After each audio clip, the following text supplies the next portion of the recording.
Hi there, this is Tommy with some World at War Team Deathmatch on Outskirts.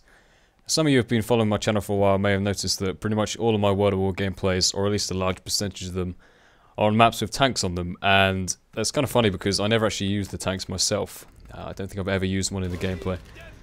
But here I'm using my anti-tank setup, which is the DP28 with Satchel's Flak Jacket and Extreme Conditioning.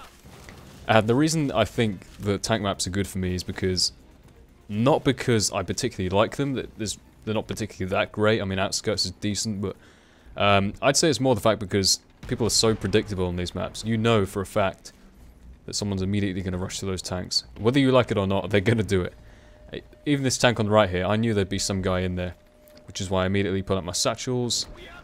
He's a dead man. You know, a lot of people hated the tanks because, you know, they refused to play on the tank maps because everyone would always get in the tank and it was just irritating having to deal with them. I love tank maps. I love just destroying people in their tanks. Because I don't like the idea of someone having an easy win.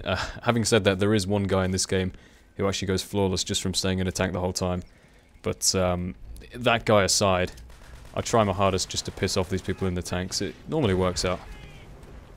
DP28. Quite a unique gun. It's got a really high clip size and high power. And the price you pay for that is a slow rate of fire. It's not the most accurate things, but it's the most ridiculously shaped gun in the game, honestly. It's like a dinner plate or the Starship Enterprise or whatever you want to call it. It's just, it looks ridiculous, it just does, but I always thought that the light machine guns in World at War were much better than any of the ones in Call of Duty 4, at least in terms of usefulness. The Type 99 and this are my personal favourites. I don't know how I didn't destroy that tank there, that sticky grenade should have got it. For the benefit of those who don't know much about Black Ops at the moment, I will read out a list of those perks that have been confirmed. I don't know all of them, I'm just reading off a website here. But so far, it's still the standard 3-tier thing. Tier 1, lightweight, same as Modern Warfare 2, faster aim after sprinting for the Pro version, and faster movement for the standard version.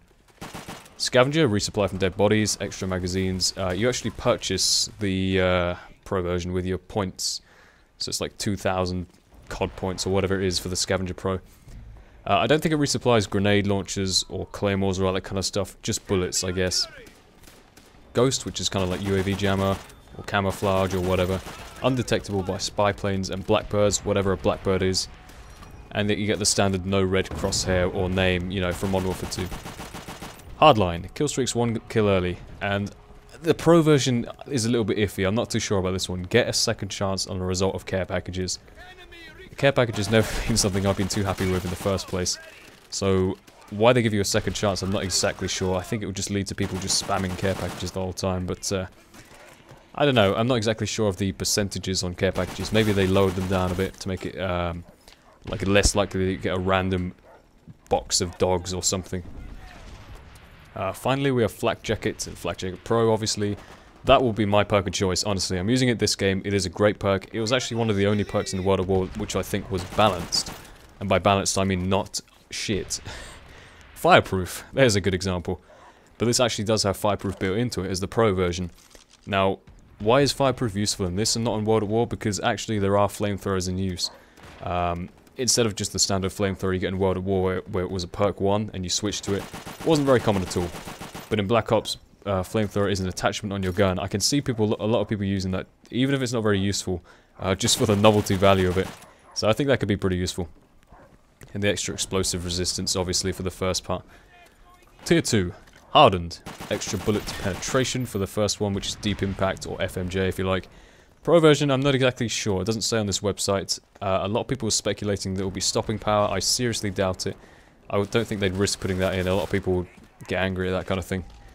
If I had to guess, yeah, I don't know, extra bullet penetration? I don't know. That's probably what I'd do.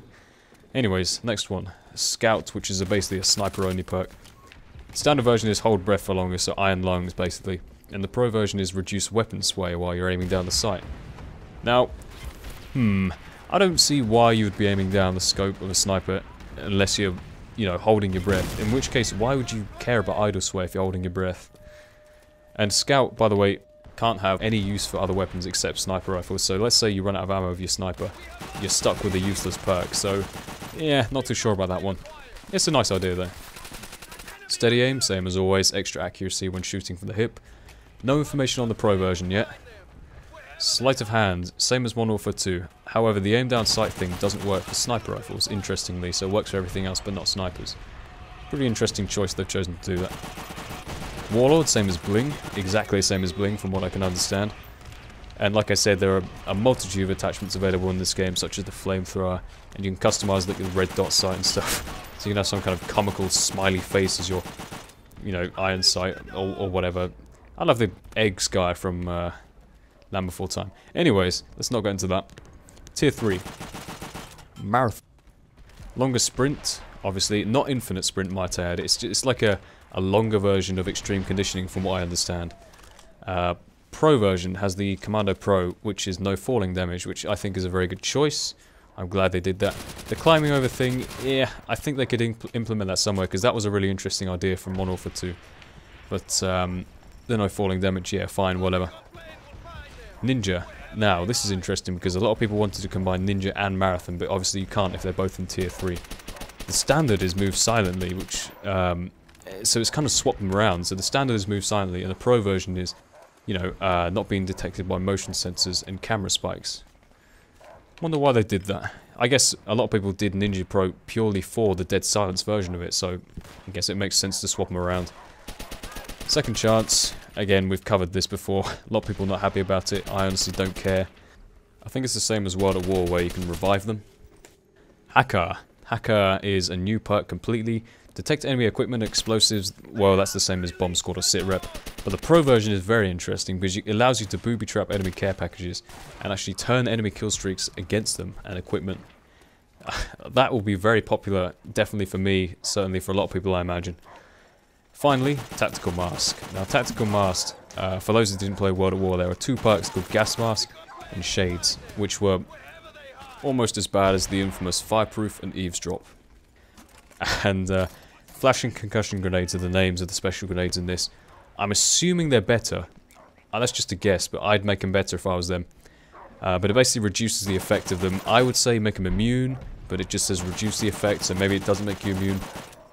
And the pro version is actually the night vision goggles, so for example, from Call of Duty 4, which leads me to believe that there will be a lot of dark maps, or at least dark places on maps. But this is another one which I'm not sure about, because the actual usefulness of having these night vision things is dependent on the user's TV and the brightness and stuff. For example, if you close the curtains, you'll see dark stuff more easily, so I think it's very situational, so not everyone's going to want to use it. Don't think there's any more information I can give at the moment. I don't really know anymore. If I do, then I'll let you guys know. The good thing about that little rant there was not only does it tell you some useful stuff about Black Ops, but it also gives me an excuse to put Black Ops in the title of this video, and therefore whore out the views, because I got about 5,000 views for my last World at War video just from putting Black Ops in the title. Yeah, it's kind of a cheap tactic, but at least it pertains to the commentary, which is the important thing. One last thing to say about the perks. I'm assuming my kind of standard layout will be Flak Jacket, Warlord, and Hacker. That will be my kind of go-to setup, but you guys know me, I'll try everything, try and find out some interesting combinations and stuff to use. If you've seen Muzzafuzz's video, he's already done like his predictions of decent classes to use. That was pretty interesting, like a little analysis there. But I feel like it's going to make some really interesting combinations, especially where they've mixed up the different tiers, where perks were in one place before and then they moved it to another one. That'll be pretty interesting to work with. Oh, and for those asking, I've stopped doing the request games for Modern Warfare 2 at the moment just because there seems to be no point. I've pretty much done everything. I'd just be repeating the same things over and over. But I'm going to start them up again when Black Ops comes out. I'll probably keep the same kind of format where it's just polls on a website, just because that's the most simple and logical way of doing it. You know, request games, they're kind of hard to do because people just shout out like random bullshit that doesn't have any kind of value to anyone. So it's really hard to actually get decent gameplay. But what I might do is just do single guns, like I did before towards the end of Modern Warfare 2. And hopefully that'll go out well.